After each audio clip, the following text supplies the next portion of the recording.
두려움, 가난에 대한 두려움, 실패에 대한 두려움, 인간관계에서 버림받을 것 같은 두려움, 이런 모든 두려움들은 사실 우리가 병들고 실패하고 외롭게 비참하게 살다가 죽으면 어떡하나 라고 하는 그러한 두려움인 겁니다. 높은 데 가서 떨어지면 어떡하나 하는 이런 두려움입니다. 자, 이런 모든 두려움의 종결지는 결국 죽음에 대한 두려움입니다. 자, 그런데 여러분 생각해 보세요. 우리 크리스찬들은 좀 다르지 않습니까? 우리들은 죽음 후에 천국에 대해서 정말 확신을 하고 있는 사람들이 아닙니까? 그러면 물론 우리도 본능적으로 죽음을 두려워하겠지만 죽음이 끝이 아니기 때문에 죽음 이후에 영원한 생명이 있고 천국이 있다, 이것을 믿는 사람이 과연 세상 사람들과 똑같이 그렇게 정말 공포심에 시달리며 두려워하며 살까? 이걸 생각해 보시기 바랍니다.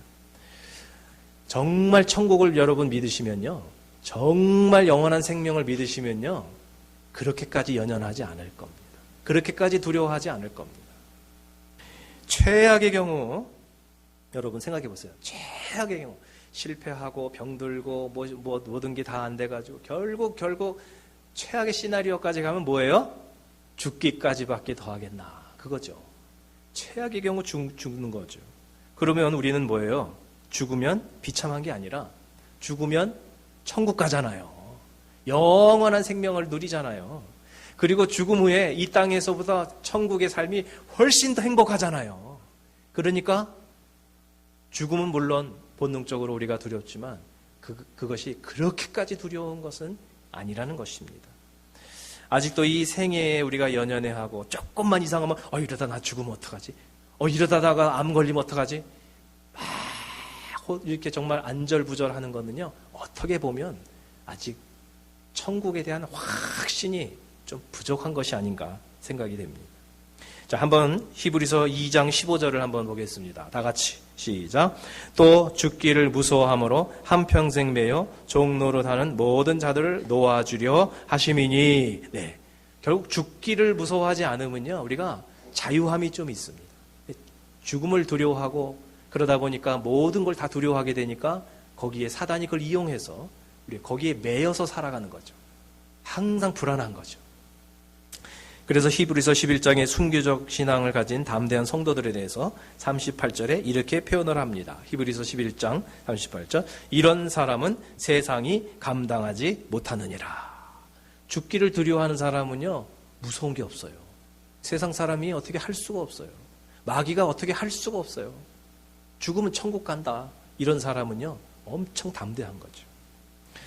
이번 컨퍼런스에서 이제 후배 목회자들 향해서 평생의 목회 리더십을 강의하신 최영기 목사님의 말씀 중에 한 대목, 정말 좋은 에키스터 같은 주옥 같은 이야기를 많이 배웠는데요. 그 중에 한 대목이 죽기를 각오하고 목회하라, 이런 대목이 있습니다. 이런 걸 들으면 사실 굉장히 부담스럽거든요. 죽기를 각오하라. 정말 주기철 목사님처럼 순교적으로 이렇게 살아야 되나, 참 부담스러운 이런 말씀인데, 그분이 하는 얘기가 매사에 죽기를 각오해서 일사각오로 모든 걸 다 희생하며 삶을 포기하며 살라, 그런 뜻이 아니라 이렇게 설명을 하시는 거예요. 그렇게 완벽하게 희생하며 살라는 얘기가 아니고, 다만 하나님의 뜻에 우리가 순종을 하는데 방해가 되는 인간의 두려움을 극복하자라고, 그런 뜻이라고 설명을 합니다. 본인도 그런 두려움이 좀 있으셨다는 거예요. 세상에서 항상 성공해야 되는 이런 두려움이 있었는데, 그런 경우에 이게 가만히 생각을 해보니까 내가 정말 이렇게 하다가 뭐가 잘못된다, 실패한다, 그러면 결국 끝까지 계속 생각해보면 결국은 죽는 거죠. 죽기까지 죽는 것밖에 더 되겠나, 그런 생각을 하니까, 그래, 죽음은 천국 갈 것이고 주님 보는 거니까 우리의 삶 속에서 뭐가 좀 잘못돼도 결국은 천국 가는 건데 이런 생각을 하면서 목회를 했더니 상당히 도움이 되셨다는 거예요. 그래서 너무나도 인간의 생각으로 염려하고 불안해하고 사람 눈치 보고 타협하고 그러지 않고 하나님의 뜻에 그냥 순종하며 목회할 수가 있었더라. 그러니까 여러분도 너무 생각을 많이 하지 말고, 최악의 시나리오가 그냥 죽는 거니까, 사실 하나님이 우리를 죽이기까지 하시겠나, 이렇게 하나님을 의지하고 단순하게 결단하고 순종하면서 살아라, 그 이야기를 하신 거예요.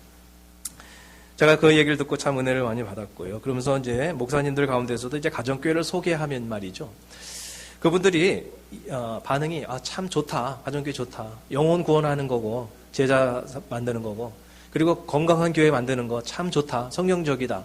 다 동의를 하면서도 선뜻 실제 목회 현장에서 그걸 결단을 하지 못하시는 분들이 많습니다. 뭐 여러 가지 이유가 있겠지만 그 중에 하나가 저는 두려움 때문이라고 생각이 듭니다.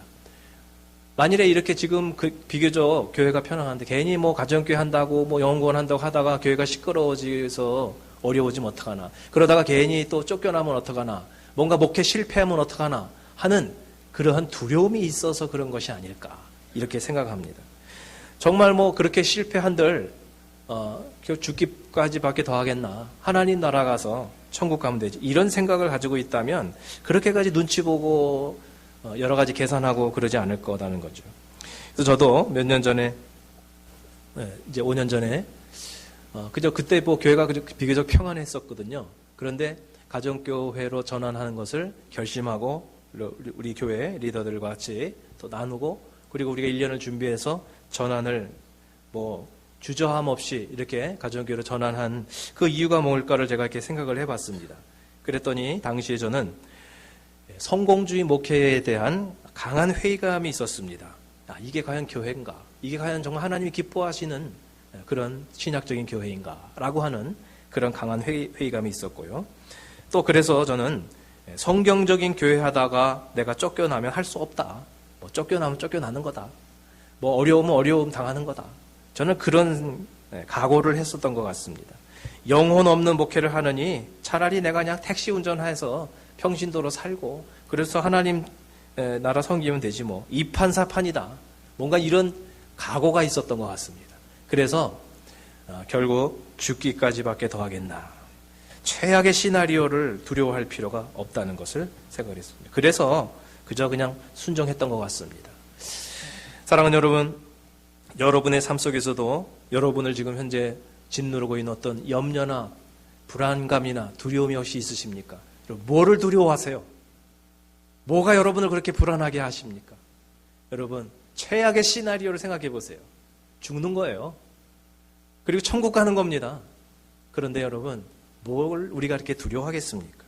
하나님을 의지하시기를 바랍니다. 하나님을 신뢰하시기를 바랍니다. 그러면 하나님께서 여러분, 설마 여러분 우리를 죽이시겠습니까? 하나님께서 사명을 갖고 더 살게 하시죠. 자, 그래서 여러분, 죽음의 두려움, 기타 파생되는 인생의 온갖 두려움으로부터 자유한 삶을 살아가시기를 주의 이름으로 축원드립니다. 이어서 3절에서 12절 사이에 보면 신자들을 미혹하는 거짓되고 악한 자에 대한 경고가 나옵니다. 마지막 때 종말 때는 정말 이러한 혼돈스러운 이단과 거짓된 영적 지도자들이 많이 출현한다는 예언입니다. 자, 근데 이것도 역시 마찬가지로 크리스찬들이 왜 이단에 빠지고 왜 거짓의 가르침에 미혹이 되느냐 하면요. 이것도 역시 우리 마음속에 있는 두려움 때문인 것입니다. 우리의 마음속 깊은 곳에 자리 잡고 있는 두려움. 그것 때문에 우리가 분별력을 잃게 되는 것입니다. 쉽게 말씀드리면요. 여러분, 사기꾼들이 어떤 사람을 노리는 줄 아세요, 여러분? 굉장히 평안하고 안정된 상황에 있는 사람들은 잘 사기에 안 넘어갑니다. 뭔가 좀 절박한 상황에 있는 사람들을 대상으로 삼게 됩니다. 모든 것이 안정된 사람은요, 잘 걸려들질 않습니다. 예를 들면 명예퇴직을 했다거나 뭔가 퇴직금은 받았는데 지금 뭐 어떻게 사회에서 살아가야 될지 막막하신 그런 분들. 주식을 했는데 많이 손해를 봐가지고 뭔가 지금 아주 크게 만회를 해야 되는 이런 상황. 뭔가 조금 위기감과 두려움과 불안감을 갖고 있는 이런 상황에서는요, 사기꾼의 그 말 한마디가 그 사람에게 확 이렇게 설득력을 갖게 됩니다. 두려움이 분별력을 상실하게 만드는 것입니다. 또 뉴스에 보면요, 말도 안 되는 가짜 약을 특효약이라고 이렇게 속여서 판매해서 수십억 원의 부당 이득을 취득하는 이런 사기꾼들이 있는데요. 그 이제 걸려든 사람들 이렇게 뉴스를 보면요, 피해자들이 우리 같은 사람들은 안 속죠. 네, 뭔가 좀 현대의학으로 이게 치료가 안 되시는 불치병의 환자들, 이런 분들이 피해자들로 이렇게 뉴스에 나옵니다. 뭐 한 예를 들면 어떤 승려가 이제 가짜 중인데요, 와가지고 탁 목탁을 두들기면서 지리산에서 방금 내려왔다고 이러는 거예요. 지리산 저 깊은 곳에서 특효약이라고. 그래가지고 중풍 노인에게 그것을 엄청나게 비싸게 파는데 그걸 사서 드시는 거예요. 그래서 확인되지도 않는데. 또 일반 버섯에다가 뭐 이렇게 좀 섞어가지고요. 그게 상황버섯인데 이게 암 치료에 특효약인데 이거는 돈 주고도 못 구하는 거라고 막 그러면 지금 이제 도저히 의학적으로는 이제 이게 좀 가능성이 없으신 말기 환자들이 그냥 그거를 그냥 고가에 사는 겁니다. 확인해보지도 않고. 지푸라기라도 잡는 심정이죠. 자, 이렇게 말도 안 되는 것에 속아 넘어가는 이유가 뭐냐면요. 뭔가 절박감이 있고 두려움이 있고 그 다음에 정말 이 정상적인 이런 지금 판단을 할 수 없는 그런 상황이 있기 때문에 이 사기꾼들이 이게 먹히는 겁니다. 자, 죽음에 대한 두려움이 분별력을 잃고 미혹되도록 한다는 것입니다. 자, 이 마지막 시대에 우리들이 이단에 빠진다거나 아니면 잘못된 종교의 가르침에 미혹되는 것도 역시 우리들 안에 있는 그 두려움 때문인 것입니다. 우리 안에 어떤 실패에 대한 두려움, 가난에 대한 두려움, 질병에 대한 두려움, 죽음에 대한 두려움이 이렇게 있으면요, 분별을 못하는 겁니다. 그때 구절과 같이 거짓된 어떤 영적 그 가르침이 나타나서 능력과 표적과 거짓 기적을 막 이렇게 행사한다. 그러면 우리가 거기에 확 빨려 들어가게 되는 거죠. 미혹이 되는 것입니다. 자, 그래서 여러분, 건전한 종말 신앙은요, 우리 마음속에 아이고 주님이 이제 가까이 오셨다 막 마음에 막 두려워하고 뭔가 이 마음속에서 막 요한계시록을 막 그냥 구절구절 해석하고 그것이 종말 신앙이 아니라요. 정말 건전한 종말 신앙은 우리 안에 막연한 이런 두려움이 아니라 하나님의 사랑이 두려움을 몰아낸다고 했습니다. 그래서 하나님의 이 사랑이 우리 안에 충만하고 그리고 이 안에서 천국에 대한 소망이 분명해서 우리 안에 하나님이 주시는 이런 평안함과 담대함, 이것을 가지고 우리 사명에 충실하면서 살아가는 것, 이것이 바로 건전한 종말 신앙이다라고 하는 사실입니다.